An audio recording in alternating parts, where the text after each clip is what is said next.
એક તરફ વીજળીનો વપરાશ વધ્યો છે તો આ તરફ સરકારી બાબુઓ વીજળીનો બરબાદ કરી રહ્યા છે। જી હા, મહેસાણામાં પણ સરકારી બાબુઓ આ પ્રકારે બેફામ વીજળીનો વેડફાટ કરી રહ્યા છે। એબીપી અસ્મિતાના સંવાદદાતા સૌપ્રથમ પહોંચ્યા પાણી પુરવઠા વિભાગની મુખ્ય કચેરી ખાતે। અહીં સરકારી બાબુઓ તો ઓફિસે પહોંચ્યા ન હતા, પરંતુ ઓફિસમાં તમામ ઇલેક્ટ્રિક ઉપકરણો ચાલુ હાલતમાં જોવા મળ્યા। ન માત્ર પાણી પુરવઠા કચેરી પરંતુ વાસ્મોની કચેરીમાં પણ તપાસ કરવામાં આવી તો અહીં પણ અધિકારીઓ ગેરહાજર હતા, પરંતુ ઓફિસમાં ઇલેક્ટ્રિક ઉપકરણો ચાલુ હતા। જોકે 11:30 વાગે આવેલા કેટલાક કર્મચારીઓને વીજળીના વ્યય અંગે પૂછતા ભૂલનો સ્વીકાર કર્યો અને ફરી આવું નહીં થાય તે પ્રકારની ખાતરી પણ આપી હતી। ખુદ રાજ્યના મુખ્યમંત્રી વીજળીનો વ્યય અટકાવવા માટે વારંવાર અપીલ કરી ચૂક્યા છે। મુખ્યમંત્રી ખુદ ઓફિસ છોડતા સમયે ઓફિસના ઇલેક્ટ્રિક ઉપકરણો જે હોય તે જાતે બંધ કરે છે, પરંતુ આવા સરકારી બાબુઓ જ છે જે મુખ્યમંત્રીની અપીલ તો ગ્રાહ્ય નથી રાખતા, પરંતુ મુખ્યમંત્રીના આદેશોને પણ ગોળીને પી જાય છે।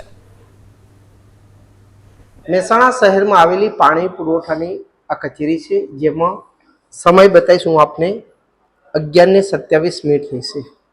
કર્મચારી કે અધિકારી કોઈ હાજર નથી।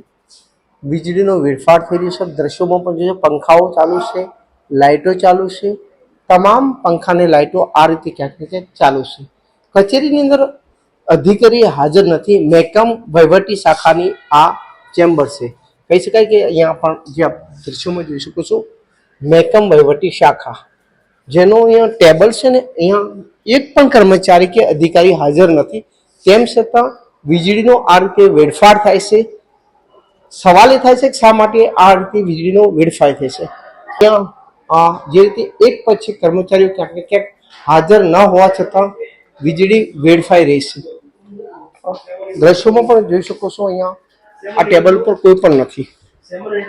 આ દ્રશ્ય છે, આ ટેબલ પર કોઈ પણ નથી બેઠેલું, ટેબલ ખાલી છે।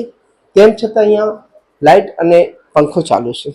સરકાર ભલે વીજળી બચાવવા માટે તંત્રને અવારનવાર અધિકારીઓ સૂચના આપતા હોય, પરંતુ ક્યાંક ને ક્યાંક આ સૂચનાઓનો અમલ થતો નથી। મુખ્યમંત્રી ભલે પોતે પોતાની જે ચેમ્બર છે તેની લાઇટો બંધ કરવાનું કહેતા હોય, પરંતુ ક્યાંક ને ક્યાંક કચેરીની અંદર તેનું અમલીકરણ થતું નથી। જે રીતે કચેરીની અંદર અધિકારીઓ હાજર ના હોય અને પંખાઓ અને લાઇટ સહિતના ઉપકરણો ચાલુ હોય, ત્યારે સવાલ એ થાય છે કે આખર જે વીજ બિલ, તોતિંગ વીજ બિલો આવે છે તે ભરે છે કોણ? શું જનતાના પૈસા આ રીતે દુરુપયોગ થાય છે? હારું નાગોરી, એબીપી અસ્મિતા, મહેસાણા। સરકારી કચેરીની અંદર કઈ રીતે વીજળીનો વેડફાટ થઈ રહ્યો છે તેના હું દ્રશ્યો બતાવીશ। મહેસાણા પાણી પુરવઠા કચેરીની આ ઓફિસ છે। આપ દ્રશ્યોમાં જોઈ શકો, અહીંયા ટ્યુબલાઇટ અને ફેન ચાલુ છે। કોઈ અધિકારી કે કર્મચારી નથી। બાજુની પણ ઓફિસમાં જોઈ શકો છો, અહીંયા પણ કોઈ નથી। તેમ છતાં પંખા અને ટ્યુબ ચાલુ છે। આ રીતે ક્યાંક ને ક્યાંક વીજળીનો વેડફાટ થાય છે। સવાલ એ થાય છે કે શા માટે અધિકારીઓ હાજર ના હોય ને પંખા અને લાઇટો ચાલુ હોય છે?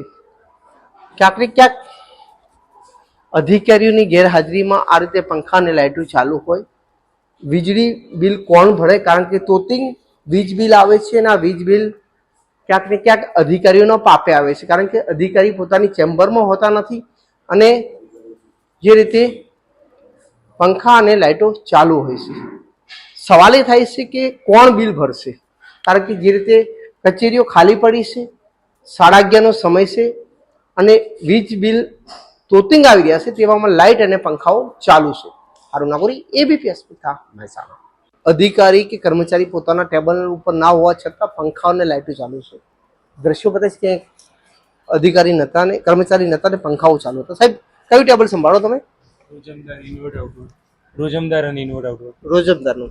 સાહેબ, આપણા ઘરે આપણે જ્યારે ઘરથી બહાર નીકળીએ, રૂમથી બહાર નીકળીએ, ત્યારે પંખા કે લાઇટો બંધ રાખી ચાલુ રાખીએ? નીચે ઝેરોક્સ ના ના, આપણે ડેફિનેટલી પણ ઇમરજન્સીમાં ઝેરોક્સ નહીં સાહેબ, આ જે ટેબલ ઉપર ઘણી ઓફિસો છે જ્યાં અધિકારી ટેબલ ઉપર નથી, કર્મચારી નથી ને પંખાઓ ચાલુ છે। ઇમરજન્સી કોઈ વખત ના જ હોવું જોઈએ। નાણાકીય વચ્ચે તેના સિદ્ધાંત પ્રમાણે બરાબર બંધ કરવા જોઈએ, પણ ઇમરજન્સીમાં કોઈ વખત ઇમરજન્સીમાં જે છે 2 પંખા, 1 2 3, એક કર્મચારી ને 3 પંખા ચાલુ। સાંભળો સાહેબ, પણ નથી ટેબલ ઉપર નથી પટાવાળા જે બેઠા હોય, પટાવાળા નીચે કોઈ પાણી બાણી હાલવા ગયા હોય તો ઝેરોક્સ કઢાવવા મારી સાથે જવું પડે કોઈ વખત। વીજળીનો બચાવ થવો જોઈએ, ડેફિનેટલી થવું જ જોઈએ। આપ માનો છો? હા, શ્યોર છે। હવેથી કરશો? હા ડેફિનેટલી અમે કરવાનું છે. હવેથી કરશો? હા શ્યોર શ્યોર. શું નામ સાહેબ આપનું? આપનું નામ શું સાહેબ? પાર્થ. પાર્થવેલ છે. ટેબલ ઉપર ના હોવા છતાં આ રીતે ક્યાંક ને ક્યાંક વીજળીનો વેડફાટ થઈ ગયો. સવાલ એ થાય છે કે જ્યારે કર્મચારી કે અધિકારી પોતાના ટેબલ ઉપર ના હોય ત્યારે શા માટે વીજળીનો વેડફાટ થાય છે, લાઇટ ને પંખા ચાલુ રહે છે, તે એક સવાલ છે. હારું નાગોરી, એબીપી અસ્પતાલમાં.